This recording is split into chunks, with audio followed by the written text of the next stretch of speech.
Hello everyone, आज हम 8th worksheet को डिस्कस करेंगे सोशल साइंस की क्लास 8th की। इसमें हम पढ़ेंगे द क्लेम टू पैरामाउंटेसी और डॉक्ट्राइन ऑफ लैप्स के बारे में। हम सब जानते हैं 19th सेंचुरी में जो कंपनी थी उसने आधे से ज़्यादा अपनी टेरिटरी बसा ली थी। अब एक गवर्नर जनरल लॉर्ड हेस्टिंग्स थे, उन्होंने एक नई पॉलिसी बनाई पैरामाउंटेसी, और now the company claimed that its authority was paramount or supreme, hence its power was greater than that of Indian states। इसमें क्या हुआ, इसमें जो कंपनी थी उसकी जो पावर थी वो इंडियन स्टेट से ज़्यादा हो गई। इन ऑर्डर टू प्रोटेक्ट, अपने इंटरेस्ट्स को कम करने के लिए उसने एनेक्स किया, छीन लिया कई सारी इंडियन किंगडम्स को। This view continued to guide later British policies as well as, इससे जो ब्रिटिश पॉलिसीज़ थी वो कंटिन्यू रही। इसमें हुआ क्या, however, कुछ चैलेंज नहीं था इसमें। फॉर एग्जांपल इसमें क्या हुआ, when the British tried to annex the small state of Kittur, जब जो ब्रिटिशर्स थे उन्होंने एक छोटी सी स्टेट कब्जा करने की कोशिश की, कित्तूर की, जिसको आज हम कर्नाटका कहते हैं। वहाँ की जो रानी थी, रानी चन्नामा, वो लड़ने पहुँच गई और उन्होंने एंटी ब्रिटिश रेसिस्टेंस मूवमेंट चला दिया। उस पर वो 1824 में अरेस्ट कर ली गई और मारी गई जेल में 1829 में। पर एक रैयाना नाम का एक पुअर चौकीदार था जो कि संगोलिन कित्तूर का था, उसने इस रेसिस्टेंस को कंटिन्यू रखा। With popular support he destroyed many British camp, उसके बहुत सपोर्ट था पीछे से, इसलिए उसने कई ब्रिटिशर के कैंप को मार गिराया। पर 1830 में उसे भी पकड़ा गया और वो भी मारा गया और उसको फांसी चढ़ा दी गई। इसी तरह से कई केस हुए। इन द लेट 1830, एक बार लेट 1830 में जो ईस्ट इंडिया कंपनी थी उसने अपना हाथ रशिया से थोड़ा बड़ा डराया, क्योंकि रशिया से वो डरते थे, क्योंकि जो रशिया थी वो पूरे एशिया में अपना फैला चुकी थी व्यापार, और अब इंडिया के नॉर्थ वेस्ट में भी आ गई थी।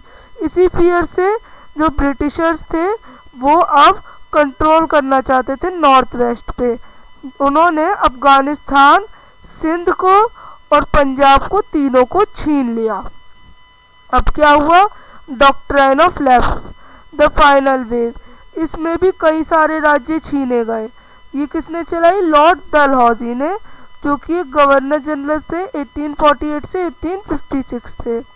इन्होंने एक पॉलिसी बनाई डॉक्ट्राइन ऑफ लैप्स। इसमें क्या था, दैट अगर कोई इंडियन रूलर मर जाता है और उसका कोई मेल राजवंश में कोई लड़का नहीं होता जो कि उसकी किंगडम को ले, तो उसकी किंगडम लैप्स हो जाती है, ख़त्म हो जाती है, और वो जो टेरिटरी होती है वो ब्रिटिशर्स के अंडर में आ जाती है।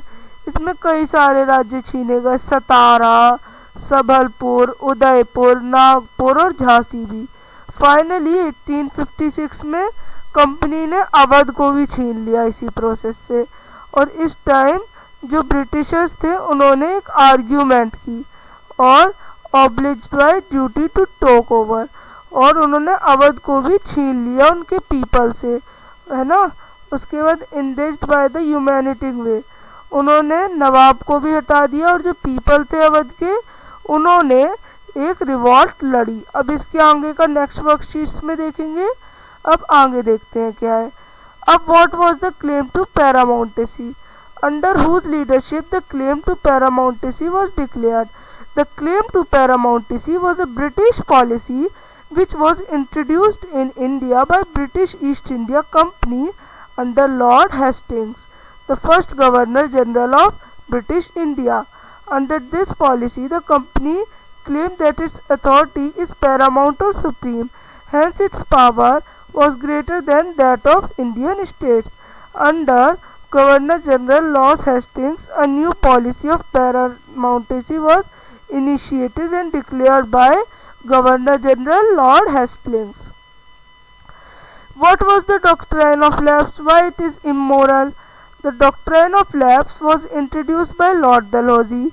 According to this, if any Indian ruler dies without leaving a female heir, his kingdom would automatically pass over to the British. Satara, Sambhalpur, Udaipur, Nagpur and Jhansi were some states annexed by the company under this doctrine of lapse. Such a practice was immoral as the British chose a wrong way to administrate the land. And next question is, which South Indian state was tried to be conquered under the claim of paramountcy? What was result? Rani Chennamma was the ruler of a small state of Skittur, nowadays Karnataka. She took arms and led an anti-British army which results, and she was arrested in 1854 and died.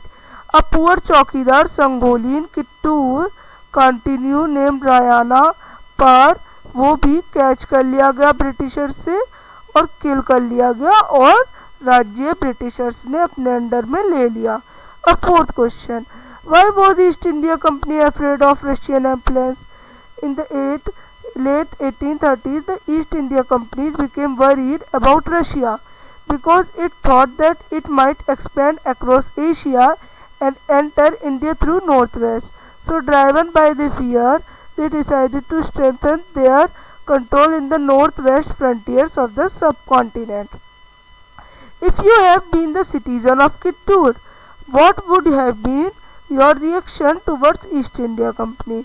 I would be revolting for independence as that place was ruled by Kittur Rani Chennamma and the East India Company tried to rule there for their anger and profit. So इस तरह से आप पांचों questions के answer करेंगे. Worksheet ख़त्म होती है. अब मिलेंगे नेक्स्ट वर्कशीट में.